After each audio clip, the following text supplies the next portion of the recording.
Om.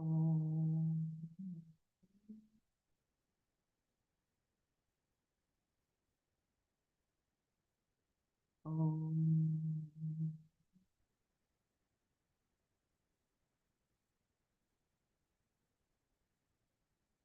Om.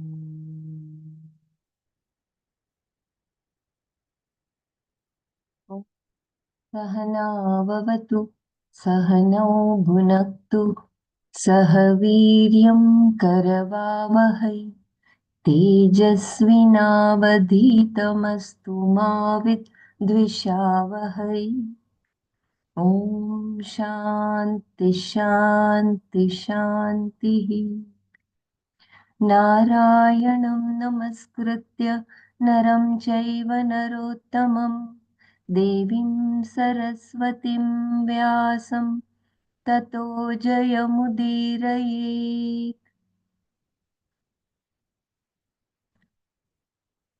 Just give me 2 minutes.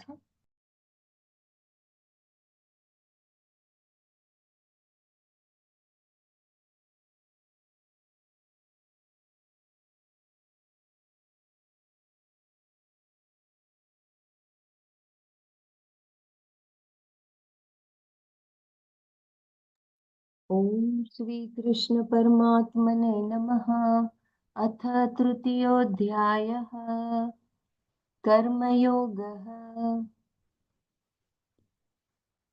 So yesterday we had seen the word 31st. I will just read once again the verse 30. Both I am reading. Om Shri Paramatmane Namaha.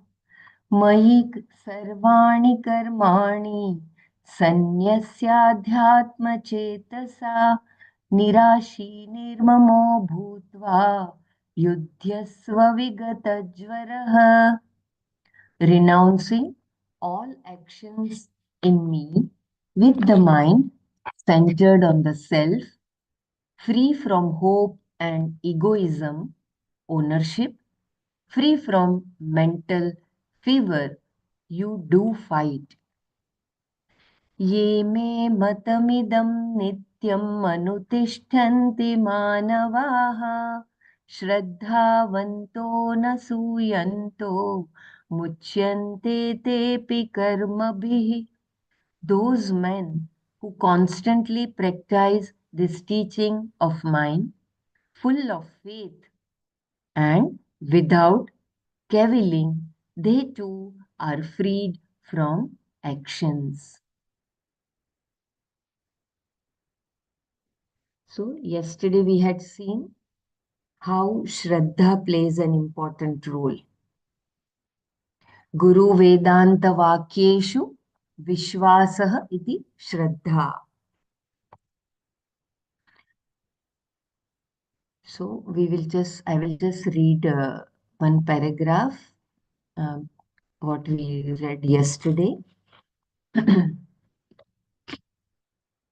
and how important it is to know the intentions of the one who is communicating and the one who is receiving the message. The intentions, they have to be very clear, otherwise it will not be fruitful.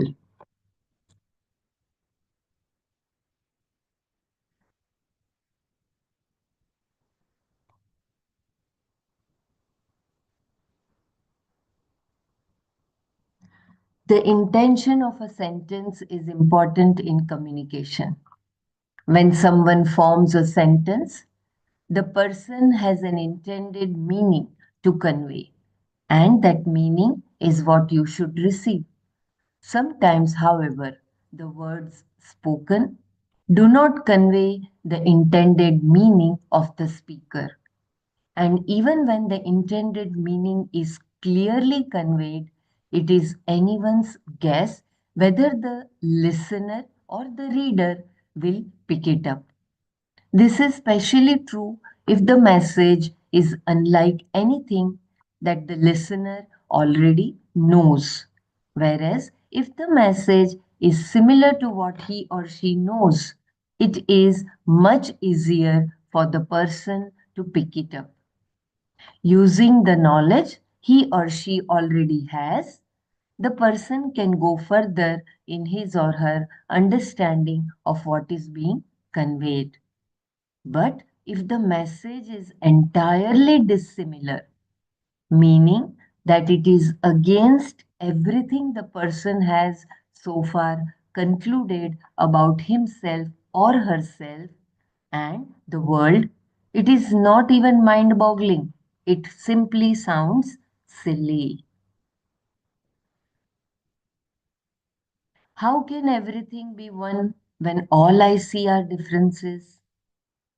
To say that these differences are false, that everything is mithya, when so much of what is experienced is tangible, the walls, physical bodies, objects, even the microbes that bother me so much, makes no sense whatsoever because everything seems to be so real.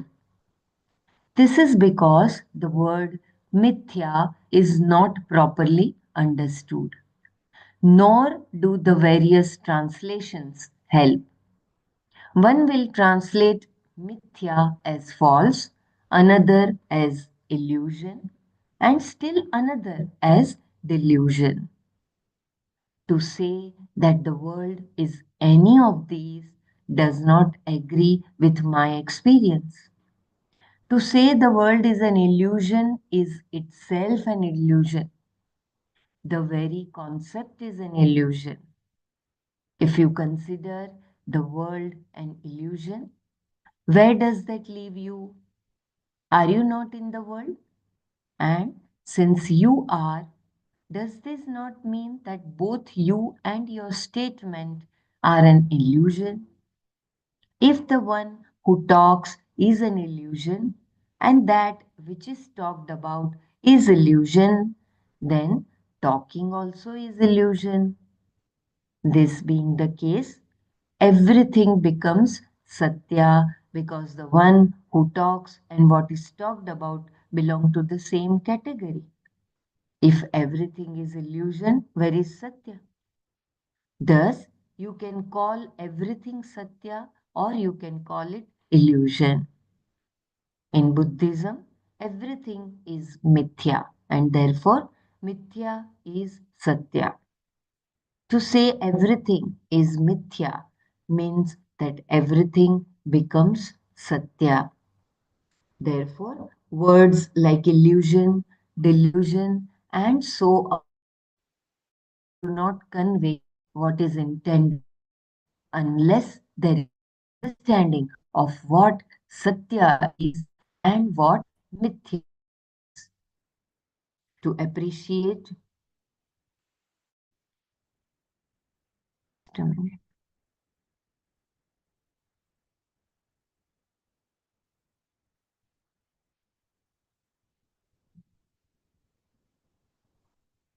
To appreciate their meanings, you must know Vedanta, which means you must know what the statement Tattvamasi means. And unless you know Tattvamasi, you will not understand Tattvamasi. Thus, we have an interesting paradox here. If you already know Tattvamasi, you need not study Tattvamasi. And if you do not know Tattvamasi, how are you going to understand Tattvamasi? It is for this reason that one needs a lot of Shraddha and a teacher who is well established in the knowledge. It is not a simple matter. To study Vedanta requires Shraddha. Otherwise, it will have no meaning whatsoever.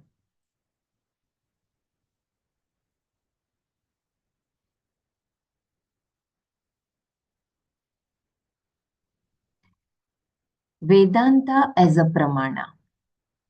Vedanta can never be the subject matter of academic pursuit because it is based purely upon Shraddha. The Shraddha is in the Shastra as a pramana for which supporting logic is given. Only when Vedanta is looked upon as a pramana, a means of knowledge, does it have a value. Otherwise, it has none. When I say Vedanta is a pramana, you have no way of proving that it is not a pramana, because one pramana cannot be dismissed by another pramana. This is because for a pramana to be dismissed by another pramana, it should be within the scope of the other pramana.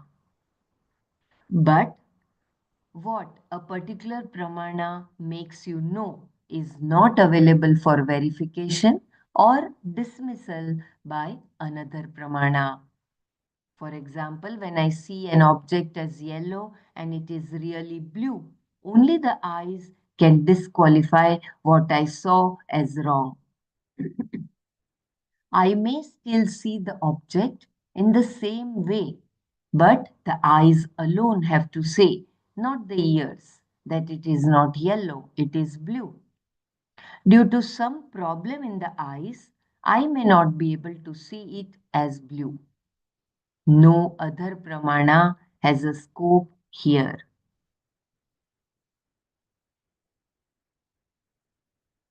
Once a pramana is accepted as an independent pramana, then it has to prove itself as a pramana as a means of knowledge. For it to do so, you have to give the pramana a chance. If you do not give the pramana a chance, you should not talk against it. You cannot establish that a means of knowledge is not a pramana just by talking about it. This is an unreasonable position to take, and a person who knows it as a pramana will have no interest in refuting such a stance. You have not allowed the pramana to prove itself to you. A reasonable stance can only be taken after you have analyzed pramana and worked with it. But you can only do this if you accept it as a pramana in the first place, and to do this requires shraddha. Therefore, when you work with it with shraddha, it works. Only then can it prove itself. So beautiful. I'm going little fast because we have already covered this. So if you want to share, please stop me in between. There is no basis for objection.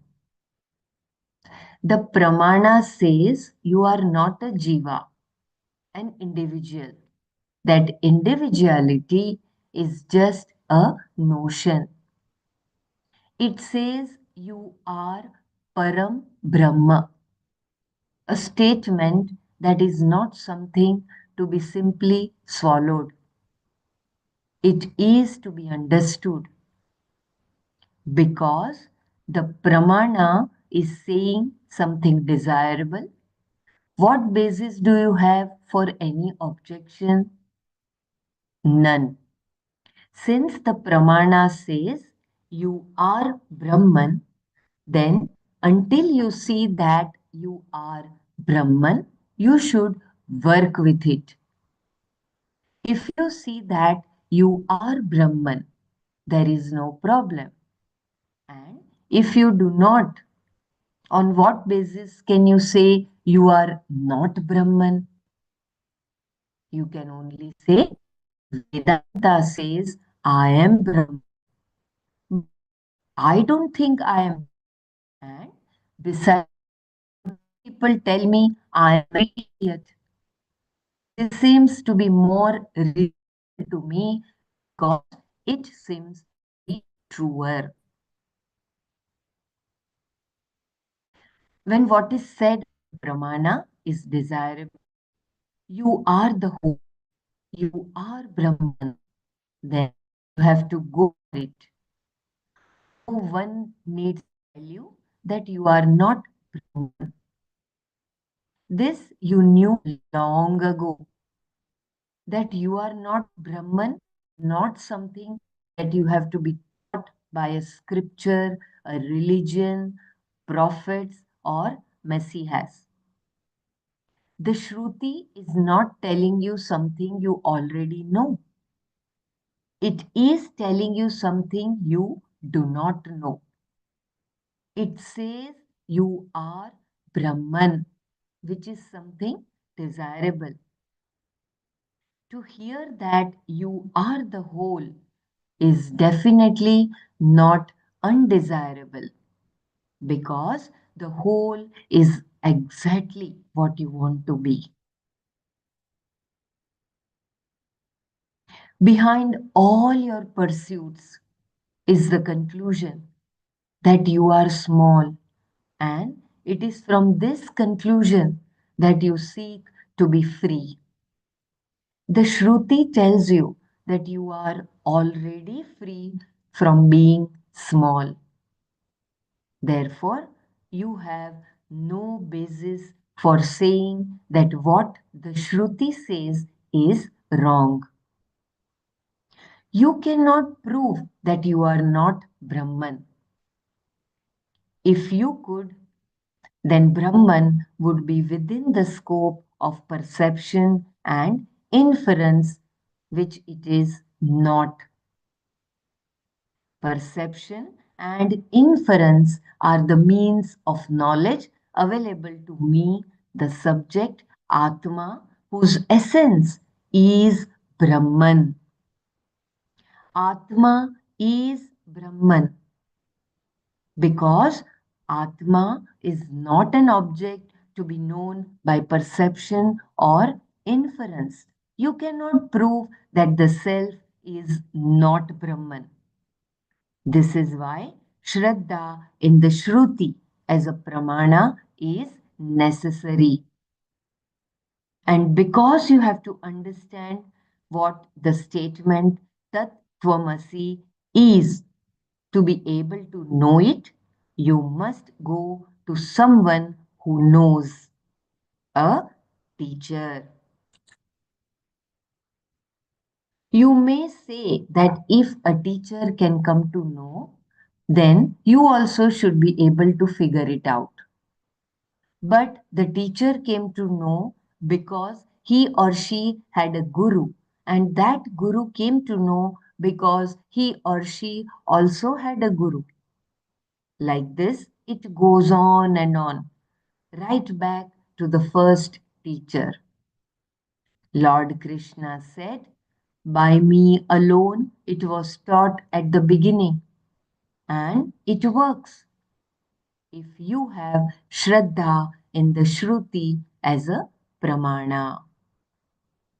Shraddha is an attitude that enables you to say, the words are true. My understanding alone is not proper. And if Shraddha is not there, you will give it up, saying, I have studied so many Upanishads and have concluded that Vedanta is just another trip. The Upanishads say that you are Brahman, and other scriptures say that you are not. Which should I accept? They are all speculations. The very Upanishads themselves are contradictory. In this way, you can dismiss it all because of a lack of Shraddha.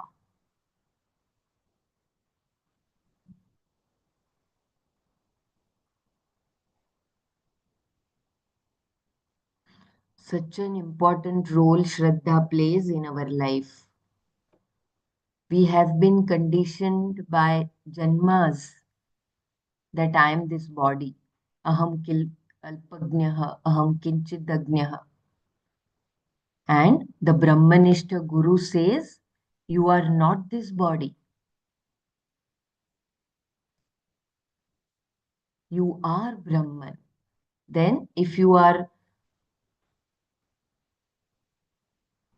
not having Shraddha to what the Guru has said or what the Vedanta as Pramana has said, then there will be always the confusion and the paradox, thinking paradox. By continuing that you are incomplete. And actually, if you see our whole intentions always is to be complete. We want the happiness, purnatva in everything, whether it is joy, relationship, anything. We want that purnatva. Purnatva cannot be achieved by the materialistic or the samsaric things. That purnatva, when you realize that you are that which is complete, which is infinite, and which is the very existence of everything which is around, then it becomes a very different journey. Yeah, any sharing before we proceed further?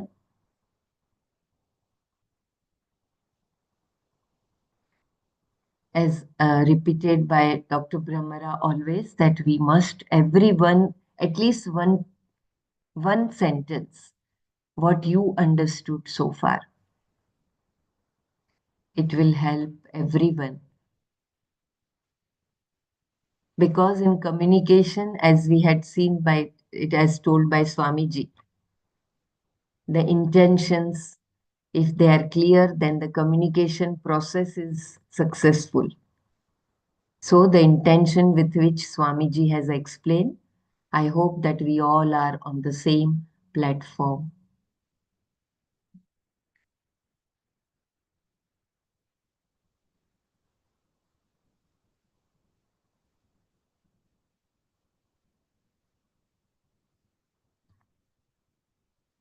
Okay, so with that Shraddha that we all are having a So, living yeah. Brahmanishta Guru. Okay. So, what is important is that rather than questioning the words or the pramana itself, you come from the space of saying, my understanding may not be right. So, rather than point out fingers at the pramana, saying the pramana is not right, I'm not able to understand what this mithya is. It is, Vedanta says, Brahma Satyam Jagat Mithya, Jagan Mithya. So I'm not able to understand because for me everything seems real. So there you go with the understanding and the faith that the words are true, but I'm not able to understand it correctly. So then you, with the help of the teacher, you go inquire and refine your understanding more and more with these three things: Shravana, Manana, and Nididhyasana. And then layer by layer, the clarity starts dawning till ultimately the truth becomes clear.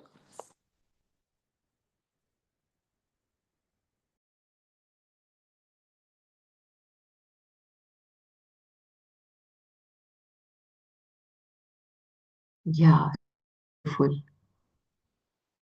role of Shravana and Nididhyasana.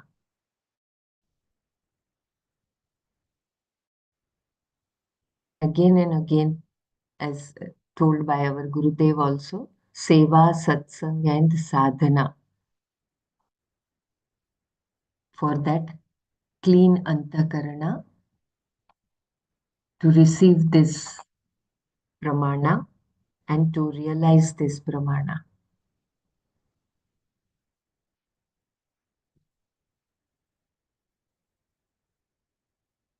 Without Shraddha, confusion is inevitable.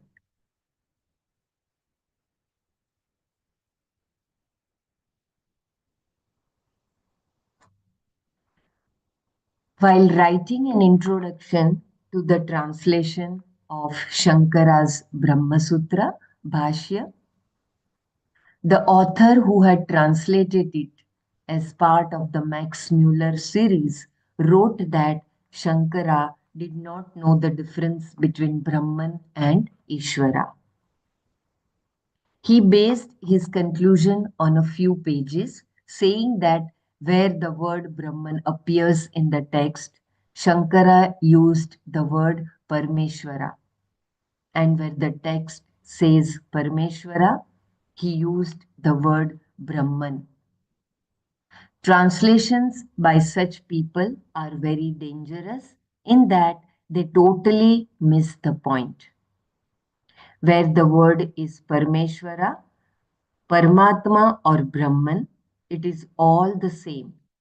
The word Jiva can also be included since Jiva and Brahman are also one and the same.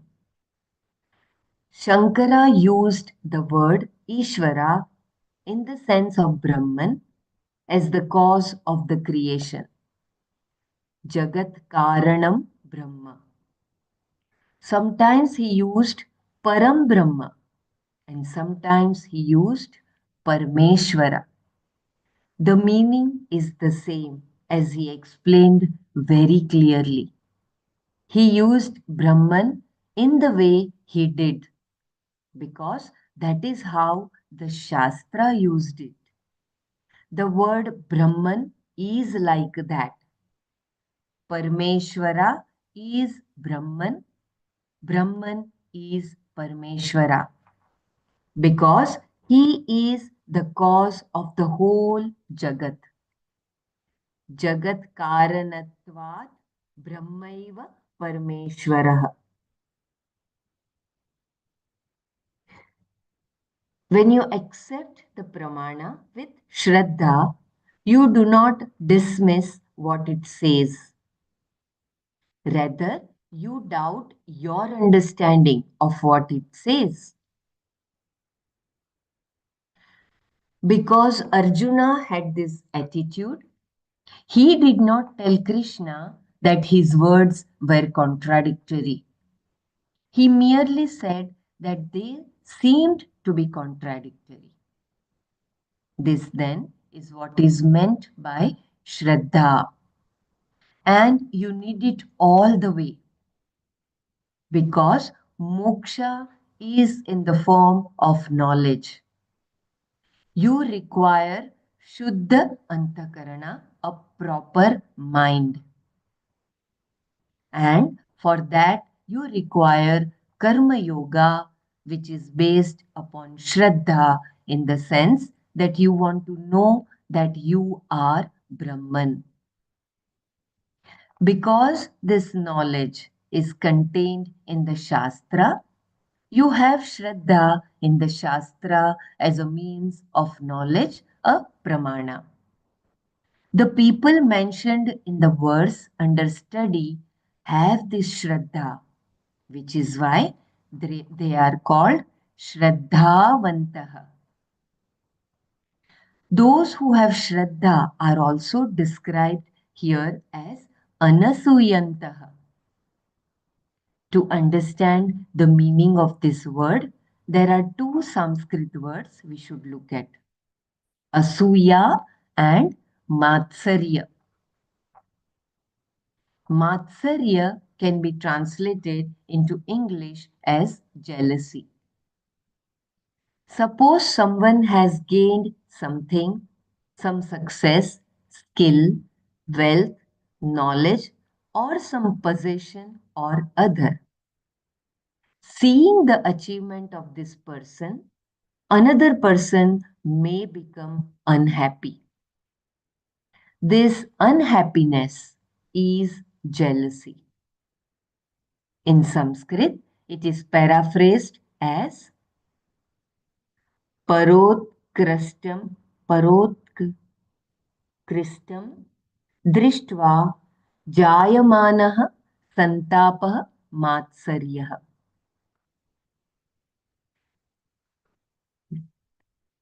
Parotkarsha means when you see others getting success. Then you will have that santapa, which is matsarya. The words jayamanah, santapah describe this jealousy. Santapa meaning sorrow, sadness, some affliction or uneasiness in the mind, and jayamana meaning being born. This uneasiness or discomfort that occurs in the mind is called jealousy. It can be seen even in the way the jealous person looks at the other person. This then is what is meant by matsarya, jealousy. Then there is asuya, which means intolerance, another form of jealousy. Asuya is a person tries to find a defect in a person who has some virtues. Gunesu dosha darshanam. When a man praises the virtues of another man, you may say that he is praising him because he does not know him, and you do. In fact, you have a long list of things to prove that the person is not at all virtuous. Asuya is the characteristic of always trying to find some skeletons in a person's closet, some lack, some blemish in the person. You try to find some defect among the person's virtues or in the very virtues themselves. Jealousy is unhappiness in different degrees over the success or happiness of others. But asuya, also an expression of jealousy, goes one step further and finds fault with the people themselves. Such beautiful analysis of the word anasuya, the one who is not asuya. Very beautifully, Swamiji has explained how jealousy is the matsarya. While looking at others' achievements or talents, when there is a feeling of that santapa, sorrow, unhappiness, that is matsarya. And asuya is another expression of that jealousy when you try to find fault with the people themselves. So Arjuna was Anasuya. He is also called Anasuya because he never found fault. There was an example when Lord Krishna had asked Duryodhana and Pandavas that try to find one good person from the Hastinapur who is having good qualities. Duryodhana went around and he came and said he did not find any good person in Hastinapur. And Pandavas, they came and they said, we did not find any fault, anyone who is bad. So this is the, like when you are anasuya, when you are not having that attitude of finding fault or that feeling of matsarya, jealousy, then this shraddha will have a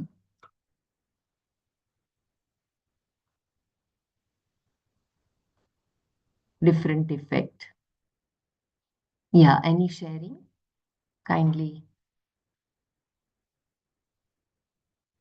Very beautiful words. Anasuya.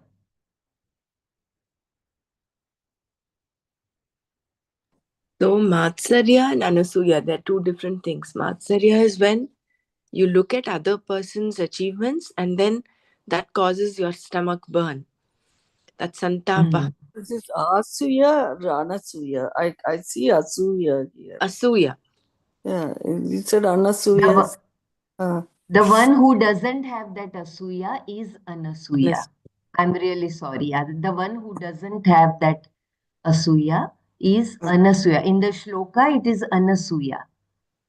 Okay, okay. Got it. Shraddhavantaha anasuyantaha. And Asuya is picking up faults in the other, despite them having virtues. Not able to see the virtues, just seeing, picking up only the faults. I'm reminded of Gurudev when he met these prisoners after the Prison Smart program in Denmark. You know, he said, I don't see any bad person anywhere. He says everybody is good from within, and that is what he sees. So if we are also able to have that vision, where we're able to see the divinity within and not just the outer, everybody to a certain extent has some mala outside. That is because of their gunas, the three gunas, and whatever their prarabdha, purva janma, sakriti, whatever the reason, complex reasons, the core is pure. And a person who is anasuya is one who is able to just see that and not the outer blemishes.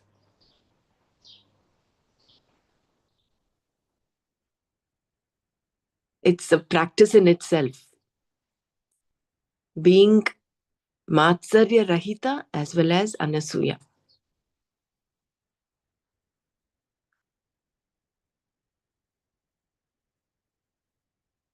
I think for the Matsarya, what Patanjali Maharshi says for Chitta Prasadana is be happy when someone else is doing something nice.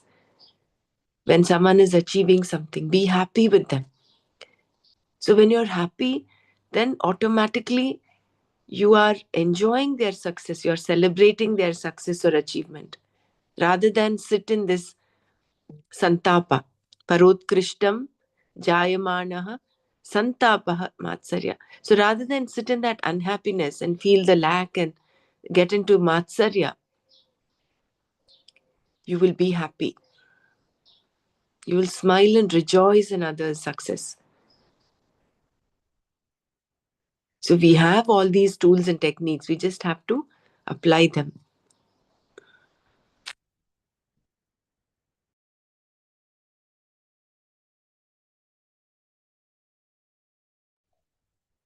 Yeah, so beautiful.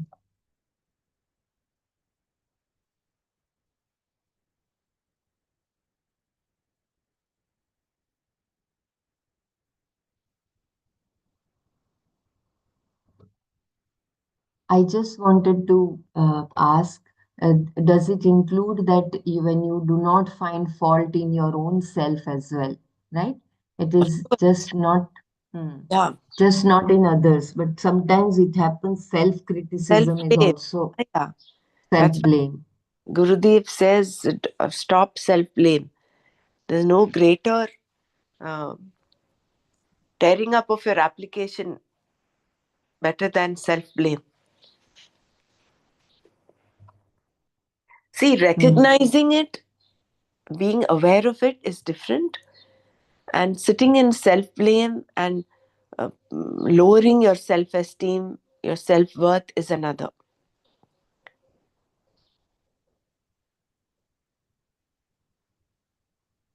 Hmm. Unless we are aware of our own weaknesses, we will not get out of them. Being aware is different, to going through self-blame is different. Hmm.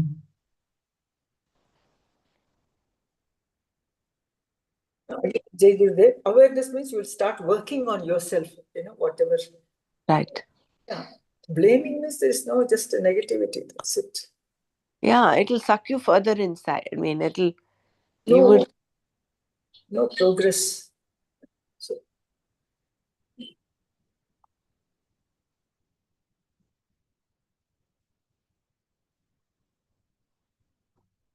Very beautiful.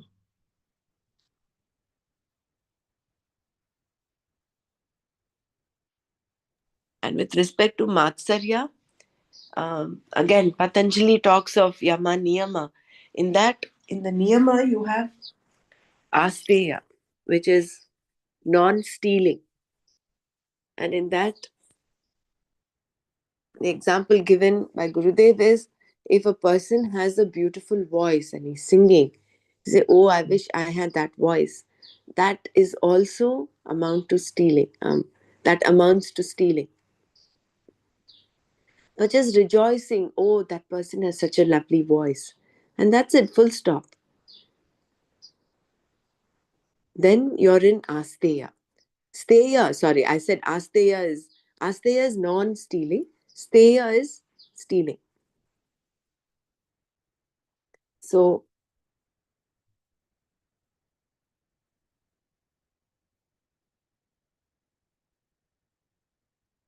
The problem happens in the world today are all because of this. When you want the things from others, you want to take. the whole war that is broke out, that's Hmm. going on now, is because of this. Hmm. If everybody is happy with what they have, Right. hmm,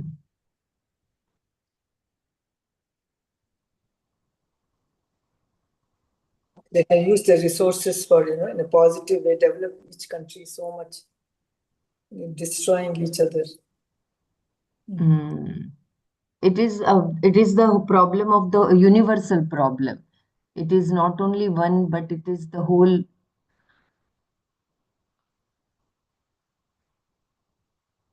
So if everyone reads this such beautiful knowledge, then the world will become a better place for everybody.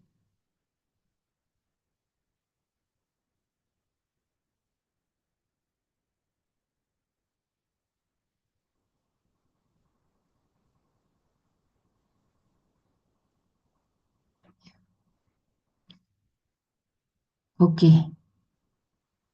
So shall I read further? Trying to find defects in the vision is not Shraddha.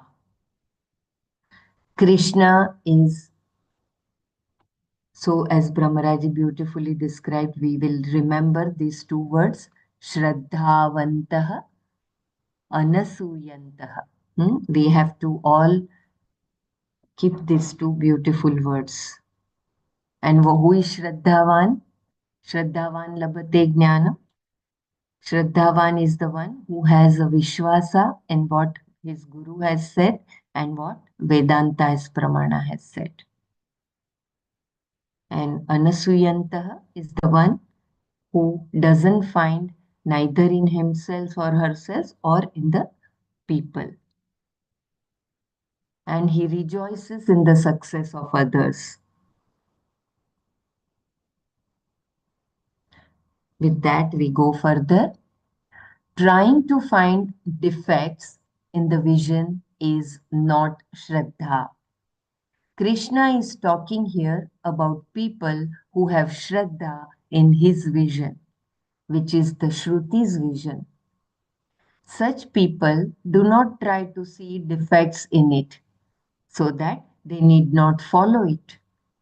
Those who attempt to find defects in the Shruti always try to justify that what it is saying is not true.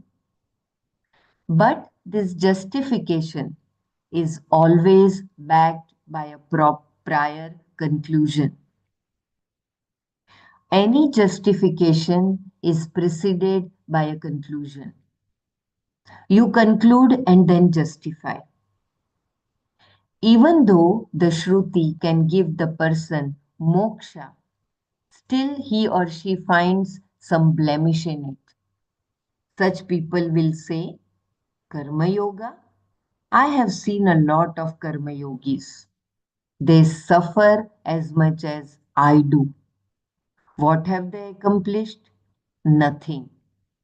They are still the same. How does the person know they are the same? They alone know what they were before and what they are now. No one else knows.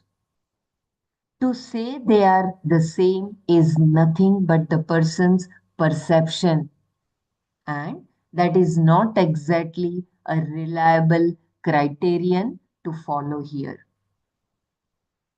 Those who have Shraddha in the vision of the Shruti are different. They accept that Karma Yoga will give them the antakarana necessary for gaining the knowledge. Such people do not have any asuya, meaning that they accept what is said by Krishna gladly and are therefore anasuyantaha. The verse says that they also get liberated, released by the karmas. Te api karmabhihi muchyante. By karma yoga, when these people gain antakarana shuddhi, they are able to assimilate the knowledge that I am Jagat Karanam Brahma. And because of this knowledge, they are free of all the karma phalas standing in their account. That is, all the sanchita karmas. This is what is meant by te api karmabhihi muchyante.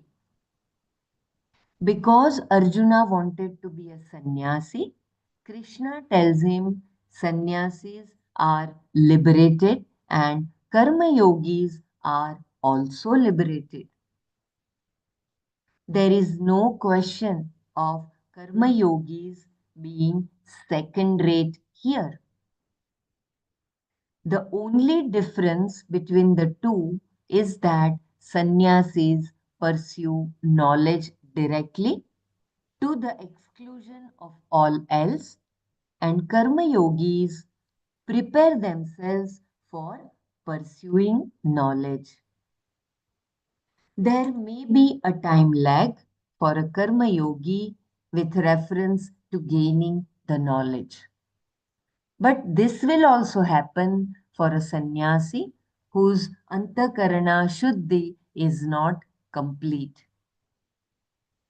The point here is that knowledge has to be gained. Karma yogis are also mumukshus. They also gain liberation. Liberation is not gained by sannyasis alone. Without giving up karma, karma yogis as well as sannyasis are liberated from all karmas. Thus, the word api, when taken to mean also, can create confusion, whereas when it is taken to mean as well, there is no confusion at all. So, very beautifully, Swamiji has concluded. Those sannyasis who are not prepared for that sannyasa are also confused. But karma yogis who, by doing karma, by doing their swadharma, by doing their duties 100% with joy and cheerfully, joyfully and cheerfully, their antakarana, their ground is prepared for receiving this knowledge.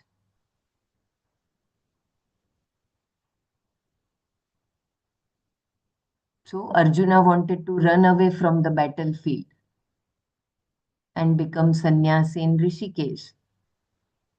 So Krishna knew that without preparing the field, whatever you sow is not going to give you result.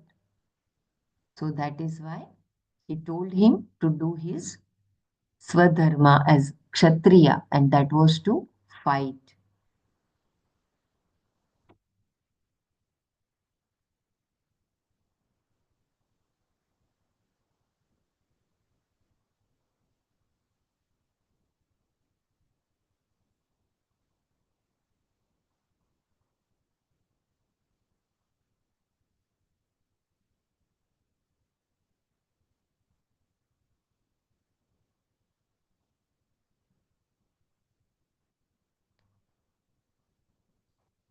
I will just read once again that 31st verse.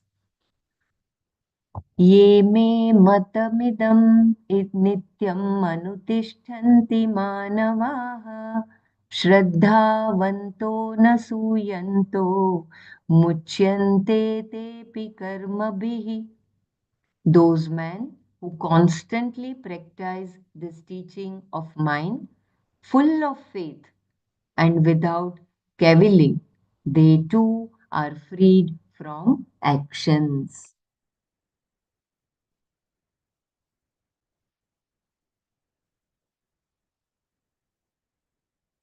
So, Shraddhavantah Anasuyantah.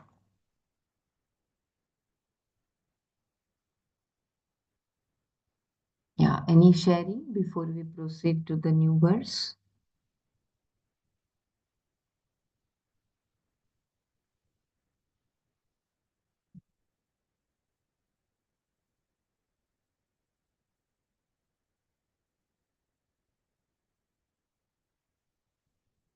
Okay. ये त्वे तदभ्यसूयन्तो नानुतिष्ठन्ति मे मतम् सर्वज्ञानविमूढांस्तान् विद्धि नष्टान चेतसः.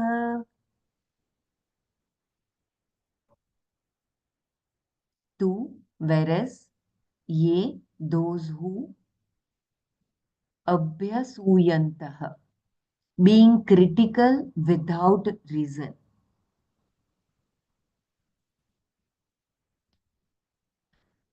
Etat, this, me, my, matam, vision, na anutishtanti, do not follow.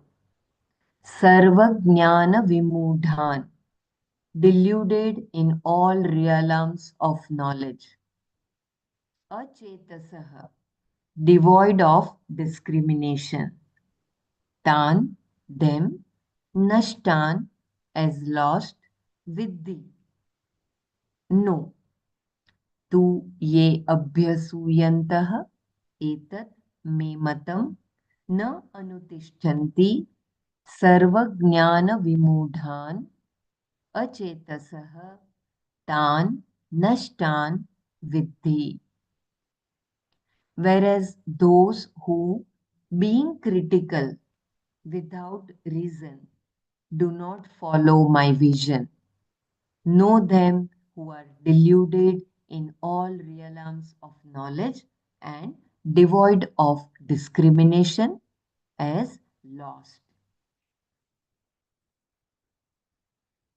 I repeat, whereas those who, being critical without reason, do not follow my vision, know them who are deluded in all realms of knowledge and devoid of discrimination as lost.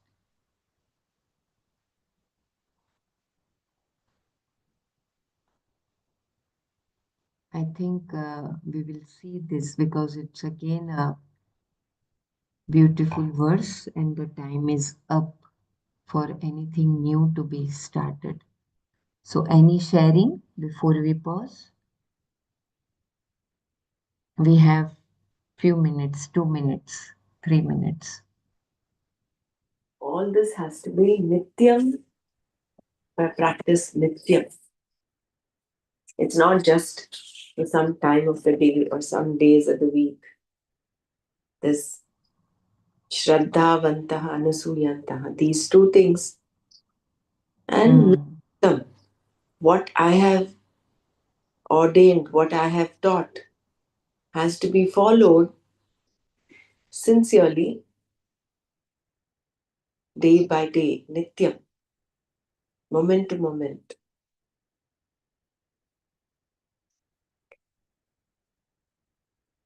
So again, that comes with awareness. Unless we are aware, and in order to build that awareness, all our practices will help. Yoga and Kriya, meditation. So all that is part of the Purushartha that we have to do in order to practice this on a daily basis.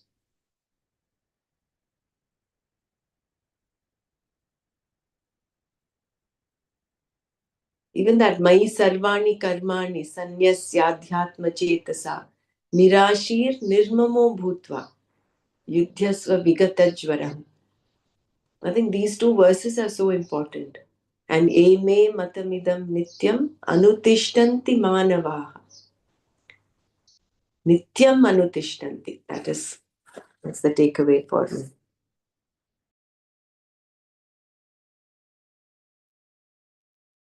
Wonderful.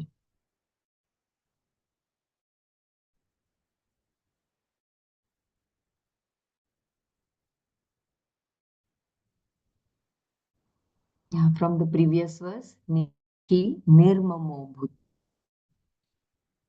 And without that fitness. And from the 31st verse, Dhavantaha Anitaha. And Nityam. Very cool. It has to be assimilated moment to moment.